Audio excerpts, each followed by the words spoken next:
hojjetee osoo hin beekin maanta akka hojjetamaa jiru osoo hin beekin cal jedhee maallaqa koo nyaachise. Maallaqa koo nyaachisuun na gaddisee jira. Garuu fayyaa nagaan qaba. Ji'aan isa caalu argachaa jira. Daffa kiyyaan jechuudha. Garuu moo namootni akkasitti nama shawwadanii qarshii namaa nyaachuudhaaf ariifattanis Rabbi hojii keessan isiniif kannaan isin jechuun jaaladha.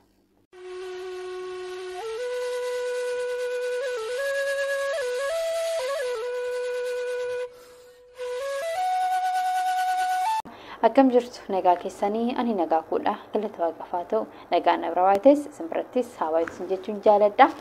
Tole har'amoo wanta na mudatee wanta nyaatamee wanta shawwadamee namni ni shawwadama beektee osoo hin ta'in wallaaltee shawwadamta.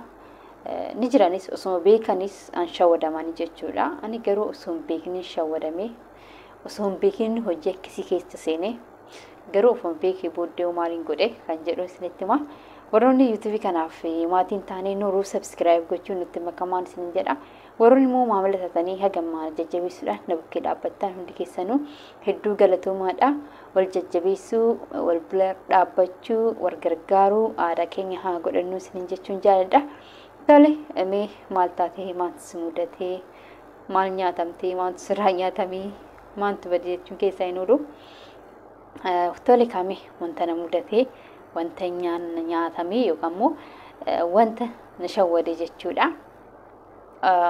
Osoo beeku miti kan shawwadame osoo wallaalu osoo hin beekin jechuudha. Waan san osoo hin beekin shawwadame.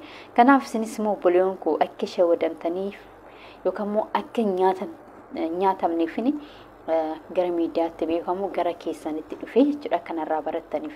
Kuni seenaa kan kooti jechuudha. Waan an keessa ta'eetti yookaan immoo waan nyaatame kan kooti malee kan namaa qabadheen dhufe. Kanaaf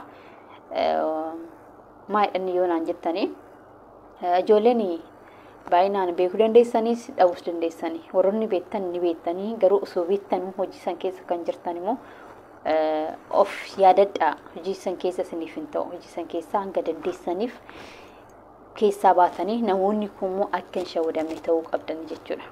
Hojiin sunis maal yoo naan jettanii hojii dhaabbata Tiyaans kan jedhamu warri beektanii jechuudha. Hojii online irratti dalagamuudha. Ani waggaa 4 akkana Tiyaans kana keessatti akka tasaa micoonta akkana gashtee anis osoo hin beekin cal jedhee itti seenee osoo hin beekin yeroo isiniin jedhu Tiyaans kana hin beekan. Jalqaba isheen natti mishiirraas dhageesse. Maalummaa isaan beekne jechuudha. Of maallaqa koo kafalee ofitti seenee booddee beekee hojii hin taane hojii nama shawwadanii nama taalanii kan galchan hojii dhugaadhaan kan hin hojjetamne jechuudha. Hojiin achirratti hojjetamu Tiyaans irratti wanti hojjetamu wanta dhugaadhaan hin hojjetamu jechuudha. Wantoonni achirratti hojjetamu hunduu wanta kijibaan hojjetamu qofa jira jechuudha. Kanaaf anis osoo hin beekin itti seene of hin beeke booddee maaliin godha hojii san keessa hojjechuun qaba hin qabu. Kanaaf an akka kan kootitti maal godhe Tiyaans keessa namni galchee Tiyaans kana keessatti bayansi yeroo yookaan ji'oota muraasaaf nan ture. Tiyaans san keessatti ga'een kan keetii nama galchita. Qarshii san immoo hankafaltuuf maal sitti fakkaate? Qarshii san qoricha bitattaan jechuudha. Yookaan immoo mirtii achi keessaa jedhama. Oomisha achi keessaa beekuudhaaf qoricha san fayyadamuu qabda. Ani qoricha san maqaadhaan bitadheen jedhe malee na bira hin geenye. Garuu qarshii itti baasee jira. Qarshiin ani itti baases meeqa? Yeroo sani Beeruutiin ture.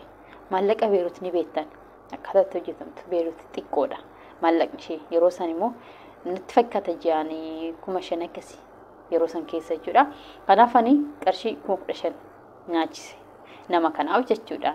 Seenee galmaa'e. Yeroo isaan qarshii na gaafatan sanitti garuu gaafii natti ta'ee jira jechuudha. Isaanis gaafadheera maaf qarshii na gaafatennaani? Oomisha kana bitattee itti fayyadamuu qabda. Yoo oomisha kana hin fayyadamne akkamitti namoota gara keenyatti fiduu dandeessa naan jedhan. Jennaan iddoon jirutti nime biyyatti erga naan jedhani nan jee nan barbaadu jeeni. Viidiyoo naaf erganii oomishni isaa maal akka ta'e jechuudha. Qoricha naamnaati. Saniin booda isheen inni dhaalee leenjii naamna jira. Saniin booda hojiin kan kee gahee kan keeti yookaan hojii idilee kan keetti dabartaa jechuudha. Innis kan kee maalidha hojiin naan jettanii namoota gara kaampaanii kanaaf fidu. namoota gara kaampaanii kanaa akkamitti fidda akkaataatti fidanii baay'ee nama jibbisiisa.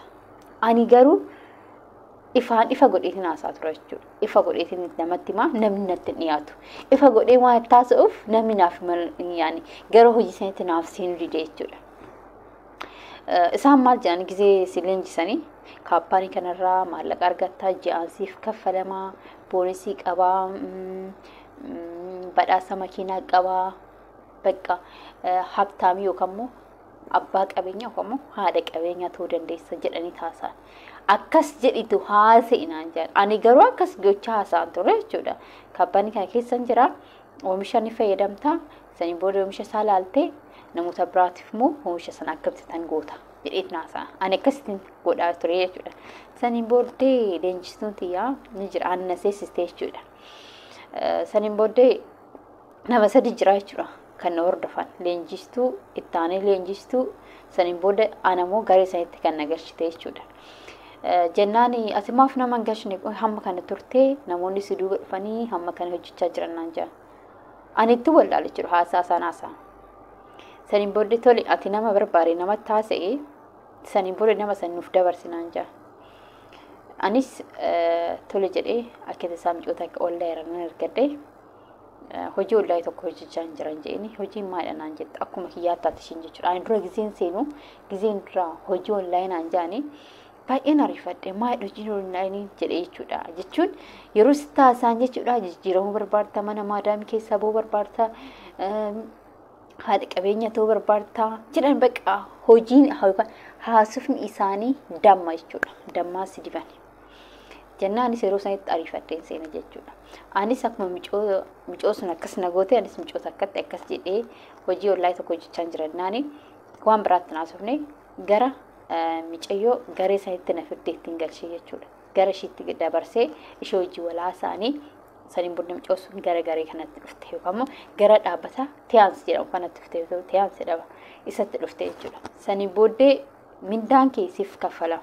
Akkaataan siif kaffalamuuf namoota yoo shawwaddee galchite qofa. Akkuma isiniin jedhe yoo waan ittiin beekne nama fidadhu. Fakkeenyaaf nama fidaan turre yeroo yookaan immoo ji'oota muraasaaf nama fidaan turre jechuudha.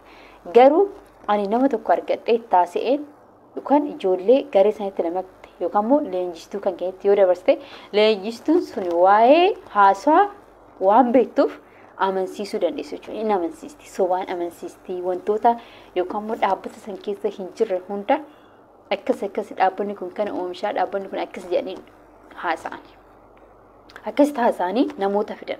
Ijoolleen keenyas jechuudha aanarra akkasuma jechuudha. Wanta na jijjiiru tokko keessa hubachuun irraa eegama jechuudha. Si jijjiiraas guddisuu barbaaddaa yookaan immoo mana madaamii keessaa baatee hojii dhuunfaa kan keetii yookaan immoo dhiiseesteef jedhanii mindaanaaf kaffalanii jechuudha. Birrii 4,300 akkas jechuudha.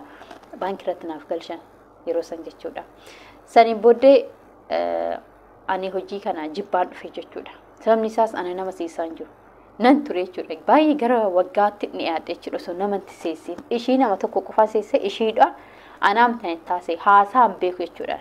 Akka isaan taasa'anii gaazexaan akkasitti naasoo gaazexituun akkasitti naasoftu bakka nama gaazexaa dubbisuu jechuudha. Akkatti isaan haasa'anii afaan itti lakkisee maal akka argatan na ajaa'ibaa jira namoonni achi keessa jiran jechuudha. Haasofni isaanii baay'ee nama ajaa'ibaa jechuudha.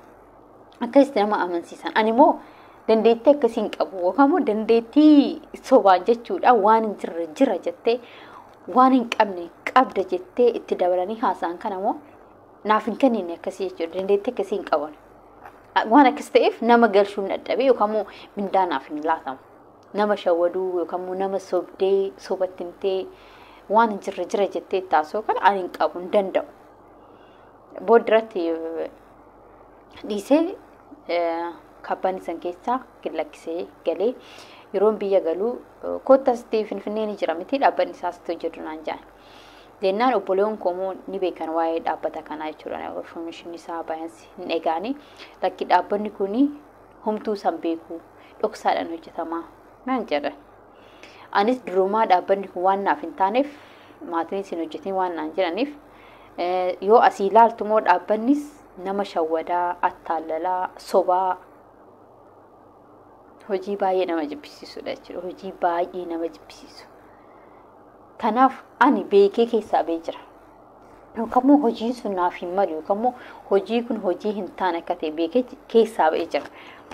Garuu moo ijoolleen dhaabbata kana maal akka ta'e yookaan namoota sobaa yookaan namoota attaalalaa shawwadaa qabeenya yookaan maallaqa isaanii irraa nyaachaa dhaabbata san keessa kan jiraatan immoo hedduun isaanii hagammaa keessa jiran jechuudha.